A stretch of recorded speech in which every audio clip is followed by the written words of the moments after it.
பல்வேறு கோரிக்கைகளை வலியுறுத்தி ராமேஸ்வரத்தில் மீனவர்கள் கடலில் இறங்கி போராட்டம் நடத்தி வருகின்றனர். இதுகுறித்த மேலும் தகவல்களை எமது செய்தியாளர் பாலாவிடம் தொலைபேசி வாயிலாக கேட்கலாம். பாலா, எதுக்காக இந்த போராட்டம் நடைபெற்று வருது? அவங்க வலியுறுத்தும் கோரிக்கைகள் என்னென்ன? தமிழகத்தில் இருந்து கடலுக்கு மீன்பிடிக்க செல்லும் மீனவர்களை இலங்கை கடற்படை தொடர்ந்து சிறைபிடித்து அவர்கள் மீது தாக்குதல் நடத்தி படகுகளை சேதப்படுத்தி சிறைபிடித்து செல்கின்றனர். சிறைபிடிக்கப்படும் மீனவர்களை நீதிமன்றத்தில் ஆஜர்படுத்திய பின் அவர்களை சிறையில் அடைக்கப்படுகின்றனர். ஆனால் அவர்களுடைய படகுகள் பறிமுதல் செய்து வைக்கப்பட்டுள்ள படகுகளை மீட்டு இதுவரை கிட்டத்தட்ட 1.5 ஆண்டு காலத்துக்கு மேலாக இலங்கையினுடைய காங்கேசன்துறை, மன்னார் மற்றும் பருத்தித்துறை போன்ற கடல் பகுதியில நிறுத்தி வைக்கப்பட்டுள்ளது. அந்த படகுகளை உடனடியாக எங்களுக்கு மீட்டு தர வேண்டும் சொல்லி பல கட்ட போராட்டங்கள் நடத்தியாச்சு. ஆனா இதுவரைக்கும் மத்திய அரசு இந்த விதமான நடவடிக்கையும் எடுக்கல. அதனால் பேச்சுவார்த்தை 4ஆம் கட்ட பேச்சுவார்த்தை நடத்தப்படும் என தெரிவிச்சிருந்தாங்க. அதுவும் காலதாமதம் ஏற்பட்டு கொண்டு இருக்கின்றது. இதனால் இலங்கை கடற்படையினுடைய தாக்குதல் தொடர்ந்து நடைபெற்றுக் கொண்டிருக்கின்றது. நாங்கள் எங்களும் மீன் பிடிக்கவே முடியவில்லை என்று கூறி தற்பொழுது மீனவர்கள் கடந்த 2 தினங்களுக்கு முன் ஒரு அவசர கூட்டம் ராமேஸ்வரத்தில் ஒரு மீனவ சங்க தலைவர்களுடைய அவசர கூட்டம் நடைபெற்றது. அதுல இன்று கடலில் இறங்கி போராட்டம் நடத்துவது என அறிவிச்சிருந்தாங்க.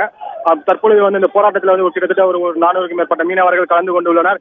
தொடர்ந்து அவர்கள் தொடர்ந்து கடல்ல இறங்கி கொண்டு தங்கள் கையில கருப்பு கொடியுடன் கடல்ல இறங்கி கொண்டு போராட்டம் நடத்தி வருகின்றனர்.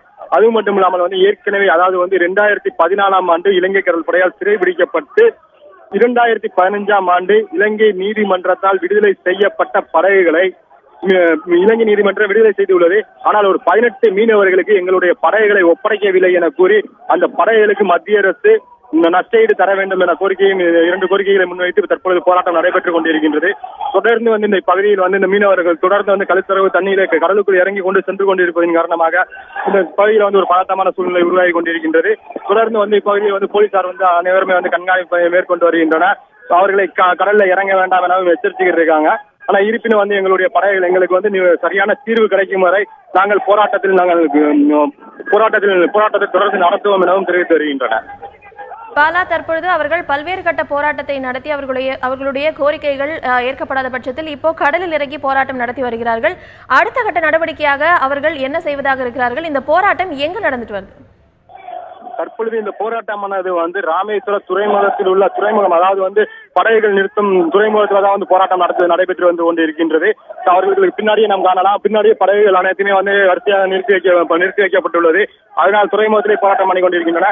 இது முதல் கட்ட போராட்டம் தான் என்றும் 2ஆம் கட்ட போராட்டம் தற்பொழுது வரும் 2ஆம் கட்ட போராட்டம் நாளை முதல் காலவரையற்ற வேலை நிறுத்தத்தில் ஈடுபடுவது எனவும் தெரிவித்துள்ளனர். அது மட்டும் இல்லாமல் வருகின்ற 12ஆம் தேதியிலிருந்து 3ஆம் கட்ட போராட்டமாக, அதாவது சாகும் வரை உண்ணாவிரத போராட்டத்தில் ஈடுபடவும் திட்டமிட்டுள்ளனர். தற்பொழுது அதனுடைய முதல் போராட்டமாக தற்பொழுது கடலில் இறங்கும் போராட்டம் நடைபெற்றுக் கொண்டிருக்கின்றது.